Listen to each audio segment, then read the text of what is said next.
안녕하십니까? 혼란과 불안이 가득한 시대를 살아가는 우리 모두에게 잠시 멈추어 영원한 진리의 말씀에 귀 기울이는 시간이 되기를 바랍니다. 오늘 우리는 많은 이들이 궁금해하면서도 때로는 두려워하는 주제, 바로 세상의 마지막에 관한 성경의 예언에 대해 깊이 나누고자 합니다. 이 이야기가 당신의 마음에 두려움이 아닌 평안을, 절망이 아닌 소망을 심어주기를 소망합니다. 본격적인 시작에 앞서 하나님의 은혜가 이 영상을 통해 더 널리 퍼져나갈 수 있도록 잠시 시간을 내어 구독과 좋아요를 눌러주시면 감사하겠습니다. 당신의 작은 손길 하나가 어둠 속에서 빛을 찾는 또 다른 영혼에게 소중한 등불이 될 수 있습니다. 여러분의 가정과 삶 위에 주님의 축복이 가득하기를 기도합니다. 성경의 마지막 장들, 특히 종말에 관한 예언은 오랫동안 수많은 논쟁의 중심에 있었습니다. 휴거, 적그리스도, 대환난과 같은 단어들은 우리에게 익숙하면서도 동시에 많은 오해와 억측을 낳기도 했습니다. 사실 이 주제는 그리스도의 몸된 교회 안에서도 다양한 견해가 존재하여 때로는 성도 간의 불필요한 갈등을 유발하기도 하는 민감한 문제입니다. 그래서 저 역시 오랫동안 이 주제를 공개적으로 다루는 것을 주저해왔습니다. 한 명의 말씀 사역자로서 최대한 많은 사람들에게 다가가고 싶었기 때문입니다. 하지만 나이가 들고 하나님 앞에 서야 할 날이 가까워질수록 사람들의 평가보다 중요한 것은 하나님의 진리를 있는 그대로 전해야 한다는 사명감임을 깨닫게 됩니다. 우리는 사람들이 어떻게 생각하든 하나님 앞에서 진리를 말할 책임이 있습니다. 그래서 저는 마침내 교회의 휴거에 대한 명확한 입장을 정리하고 여러분과 나누기로 결심했습니다. 물론 이 책에서 제가 제시하는 관점에 동의하지 않는 분들도 계실 것입니다. 괜찮습니다. 다만 기억해 주십시오. 우리는 모두 그리스도 안에서 한 형제자매입니다. 우리의 견해가 조금 다르다고 해서 서로를 비난하거나 신성모독이라거나 거짓 교리를 가르친다고 공격해서는 안 됩니다. 이 주제는 우리를 분열시키는 것이 아니라 오히려 우리를 하나로 묶어주는 소망의 메시지가 되어야 합니다. 실제로 이 주제에 관해 교회 역사 속에는 약 9가지의 주요한 신학적 견해들이 존재합니다. 저는 이 모든 견해를 존중하는 마음으로 각각을 소개하고 각 견해의 말미마다 그들의 통찰에 대한 감사를 표했습니다. 비록 제가 동의하지 않는 관점일지라도 그 안에는 우리가 배울 점이 분명히 있기 때문입니다.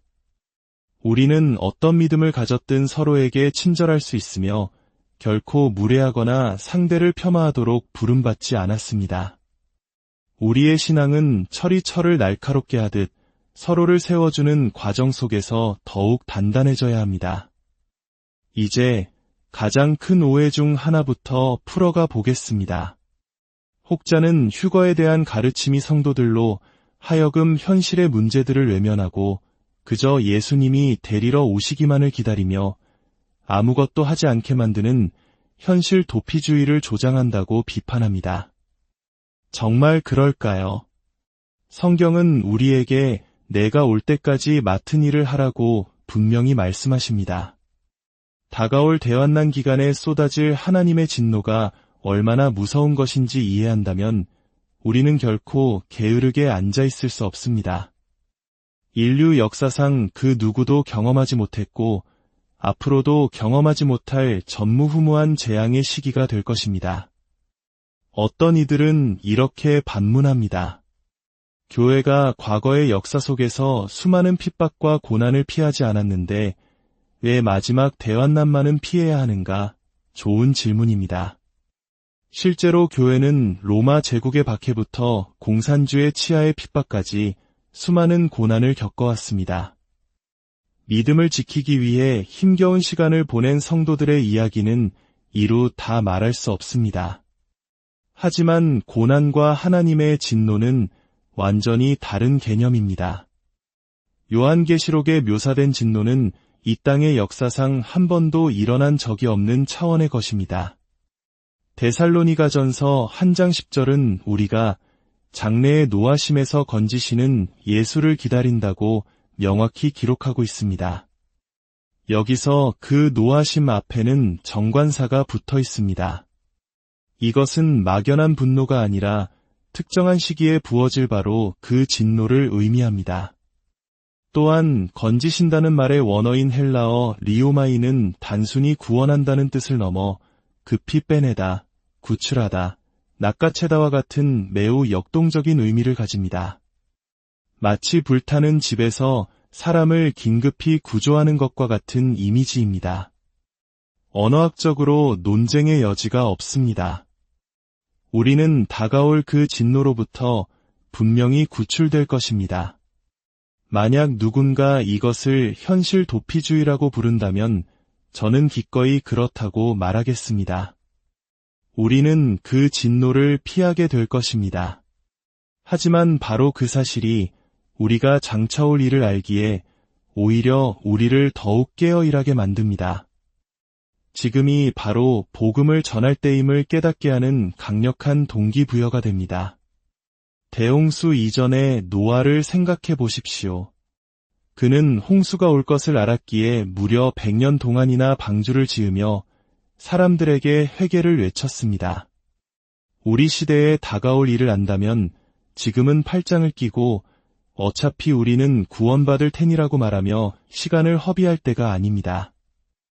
오히려 한 사람이라도 더 그 진노를 피할 수 있도록 우리가 할 수 있는 모든 것을 해야 할 때입니다. 베드로후서 3장에서 베드로는 주의 약속은 어떤 이들이 더디다고 생각하는 것 같이 더딘 것이 아니라 오직 주께서는 너희를 대하여 오래 참으사 아무도 멸망하지 아니하고 다 회개하기에 이르기를 원하시느니라 라고 말했습니다.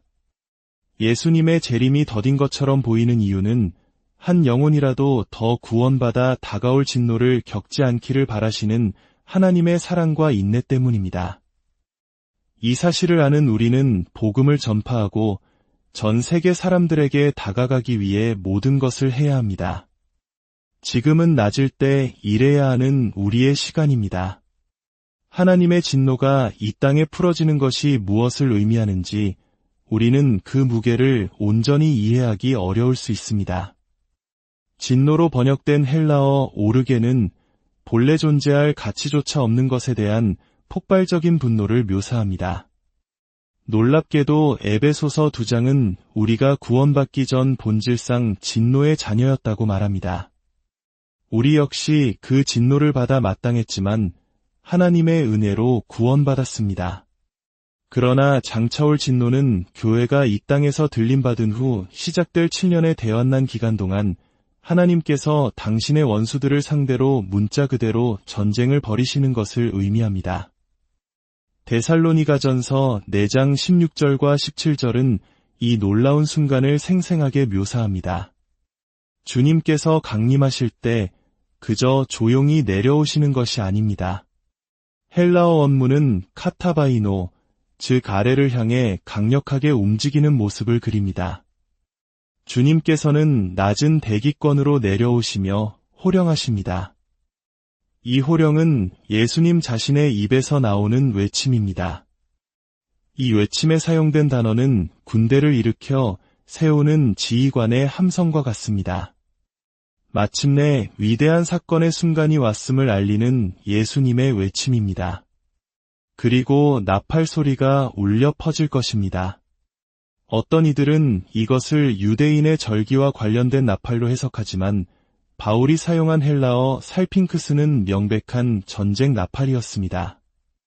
예수님께서 강림하실 때 울려 퍼지는 나팔 소리는 마침내 마지막 전쟁이 시작되었음을 알리는 선포입니다.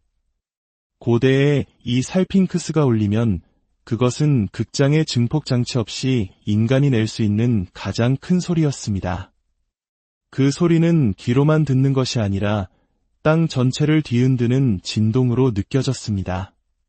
사람들은 그 나팔 소리를 들었을 때 전쟁이 임박했으며 원수들이 영원히 멸망할 것이라는 사실을 알았습니다. 예수님께서 호령과 천사장의 소리와 하나님의 나팔 소리로 친히 강림하실 때 그리스도 안에서 죽은 자들이 먼저 일어나고 우리 살아남은 자들도 그들과 함께 구름 속으로 끌어올려 공중에서 주를 영접하게 될 것입니다. 그리고 그 순간 영적인 세계 전체는 그 나팔 소리가 바로 전쟁의 시작을 알리는 신호탄임을 이해할 것입니다. 교회가 이 땅에서 사라지는 바로 그 순간 7년간의 대전쟁이 시작되는 것입니다.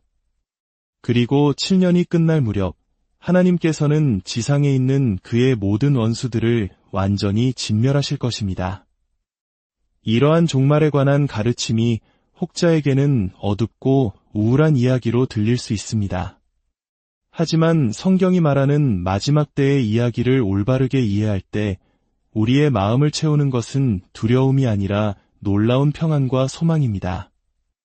예를 들어 몇 년 전 팬데믹 상황에서 어떤 사람들은 백신이 짐승의 표라고 주장하며 사람들을 두려움에 떨게 했습니다.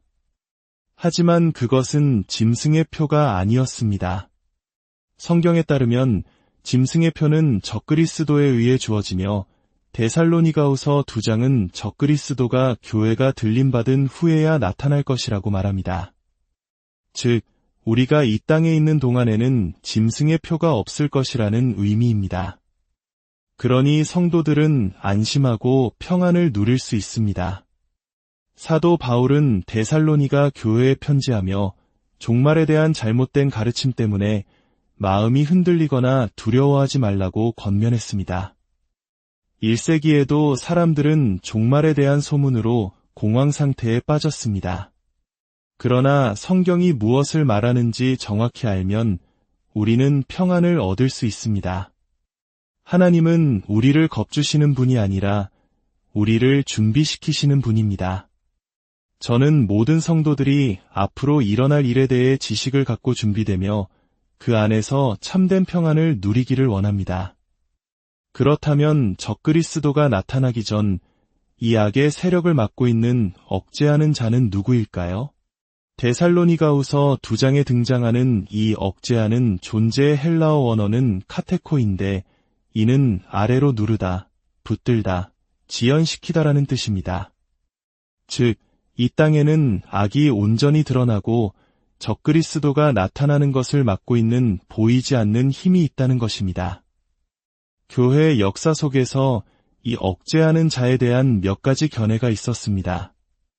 1세기 교회는 그것을 로마 정부라고 믿었고 어떤 이들은 천사장 미가엘이라고 주장하기도 합니다. 복음 전파 자체가 악을 억제한다고 보는 견해도 있고 성령님이라고 믿는 사람들도 있습니다. 하지만 성령님은 환난기에도 구원 사역을 위해 이 땅에 계셔야 하므로 완전히 제거될 수는 없습니다. 제가 믿는 가장 성경적인 견해는 바로 교회가 그 억제하는 자라는 것입니다.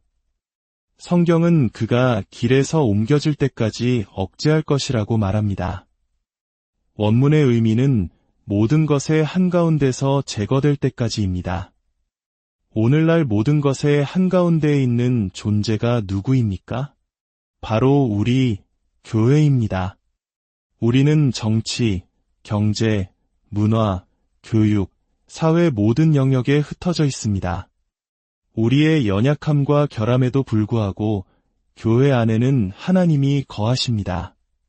그리고 교회 안에 계신 하나님은 너무나 강력해서 이 땅에 교회가 존재하는 것만으로도 악의 세력을 억누르고 있습니다. 상상해 보십시오. 만약 이 세상에서 모든 하나님의 백성들이 한순간에 사라진다면 어떻게 될까요? 그 빈자리를 채우기 위해 악이 홍수처럼 밀려 들어올 것입니다. 그리고 바로 그 순간 데살로니가후서 2장 8절에 따라 막이 오르고 불법한 자, 즉 적그리스도가 그 모습을 드러낼 것입니다. 그 순간이 오기까지는 아무도 적그리스도의 정체를 알 수 없습니다. 역사적으로 수많은 인물들이 적그리스도로 지목되었지만 그것은 모두 추측일 뿐입니다. 우리는 그러한 추측에 시간을 낭비할 것이 아니라 사람들을 구원하는 일에 집중해야 합니다. 적그리스도가 나타나기 전에 반드시 있을 또 하나의 징조는 바로 배도하는 일입니다. 데살로니가후서 2장 3절의 이 배도는 헬라어로 아포스타시아이며 이는 반역, 폭동을 의미합니다. 마지막 때가 되면 하나님과 그분의 율법에 대해 전 세계적인 반역적인 태도가 나타날 것이라는 예언입니다. 세상은 무법한 곳이 될 것입니다. 이는 단지 건물을 불태우는 물리적인 무법천지를 넘어 과거의 도덕적 기준과 율법으로부터 스스로를 해방시키려는 움직임을 의미합니다. 세상은 진보라는 이름 아래 과거 성경의 가르침들을 낡은 것으로 치부하고 새로운 길을 만들자고 외칠 것입니다. 세상이 이처럼 무법한 곳이 되었을 때 마침내 불법의 사람인 적그리스도가 나타날 최적의 환경이 마련되는 것입니다. 이러한 시대적 흐름 속에서 기독교 신앙의 모습은 어떠할까요? 디모데후서 3장 5절은 마지막 때의 사람들이 경건의 모양은 있으나 경건의 능력은 부인할 것이라고 예언합니다. 저는 이들을 영적 마네킹이라고 부릅니다. 오늘날 마네킹은 너무나 정교해서 부딪히고 나서야 사람이 아니라는 것을 깨달을 정도입니다. 겉보기에는 진짜 신자처럼 보이지만 내면은 텅 비어 있는 것입니다. 수많은 전통적인 교단들이 교리적으로는 옳을지 몰라도 실제 삶에서는 믿음을 떠나 하나님의 능력이 완전히 사라진 모습을 보입니다. 사람들은 성경을 알지 못합니다. 무엇이 옳고 그른지에 대한 기준조차 희미해졌습니다. 예수님께서는 인자가 올 때에 세상에서 믿음을 보겠느냐고 물으셨습니다. 여기서 보다라는 단어는 단순히 훑어보는 것이 아니라 샅샅이 뒤져서 찾아내는 것을 의미합니다. 예수님이 오실 때 진짜 믿음을 찾기 위해 애써야 할 것이라는 암시입니다. 그렇다면 누가 휴거에 참여하게 될까요? 데살로니가전서 4장은 우리 살아남은 자도라는 표현을 2번 반복합니다. 원문의 의미는 이렇습니다. 살아있는 자들, 영적으로 왕성한 자들, 영적으로 활기찬 자들, 내가 말하는 것은 바로 주님이 오실 때까지 남아있는 그 남은 자들이다. 남은 자는 옷의 작은 조각을 의미합니다. 옷의 대부분은 사라지거나 잃어버리고 오직 작은 조각만 남아있는 것입니다. 이 말씀은 주님이 오실 때 진짜 교회는 우리가 생각하는 것보다 훨씬 작을 수 있음을 암시합니다. 마지막 시대의 교회는 수많은 영적 마네킹들로 가득 차 있을지 모릅니다. 그러나 영적으로 깨어있는 진짜 신자들, 그 남은 자들이 주님의 오심을 맞이하게 될 것입니다. 이 말씀은 저 자신을 돌아보게 합니다. 나는 과연 영적으로 깨어있는가? 나는 마지막까지 그 남은 자의 일부가 될 것인가? 그렇다면 이 마지막 때에 부흥은 없는 것일까요? 어둠이 짙어질수록 빛은 더욱 밝게 빛나는 법입니다. 디모데후서 3장 8절에는 놀라운 숨겨진 예언이 있습니다. 얀네와 얀브레가 모세를 대적한 것 같이 그들도 진리를 대적하니 그러나 그들이 더 나아가지 못할 것은 저 2사람이 된 것과 같이 그들의 어리석음이 드러날 것임이라. 얀네와 얀브레는 이집트의 마술사들이었습니다. 그들은 어둠의 힘으로 모세에게 맞섰지만 결국 모세를 통해 나타난 하나님의 능력이 그들의 뱀들을 삼켜버렸습니다. 이것은 힘과 힘의 대결이었습니다. 사도 바울은 이 사건을 예로 들며 마지막 시대에도 어둠의 세력이 하나님의 능력을 대적하는 영적 전쟁이 있을 것이라고 예언합니다. 그러나 모세를 통해 나타났던 것처럼 하나님의 권능이 결국 원수의 힘을 삼켜버릴 것입니다. 악한 자들의 어리석음은 만천하에 드러날 것입니다. 이것이 바로 마지막 시대에 있을 부흥에 대한 명백한 예언입니다. 어둠의 권세와 하나님의 권세가 맞붙지만 최종 승리는 하나님의 것입니다. 우리는 바로 그 시대를 준비하고 있습니다. 그 남은 자들, 영적으로 왕성한 믿음을 가진 자들은 초대교회와 같이 성령의 능력으로 충만할 것입니다. 주님이 다시 오실 때 우리는 맡겨진 사명을 잘 감당하다가 발견되기를 소망합니다. 사랑하는 여러분, 이 마지막 시대에 대한 말씀이 여러분에게 두려움이 아닌 세상이 줄 수 없는 깊은 평안을 가져다 주기를 기도합니다. 여러분의 영혼이 잠에서 깨어나 이 시대를 향한 하나님의 뜻을 분별하고 매일의 삶을 이 세상의 빛으로 살아내도록 격려하는 메시지가 되기를 바랍니다. 주 예수 그리스도의 은혜와 평강이 여러분과 여러분의 가정에 늘 함께 하시기를 축원합니다.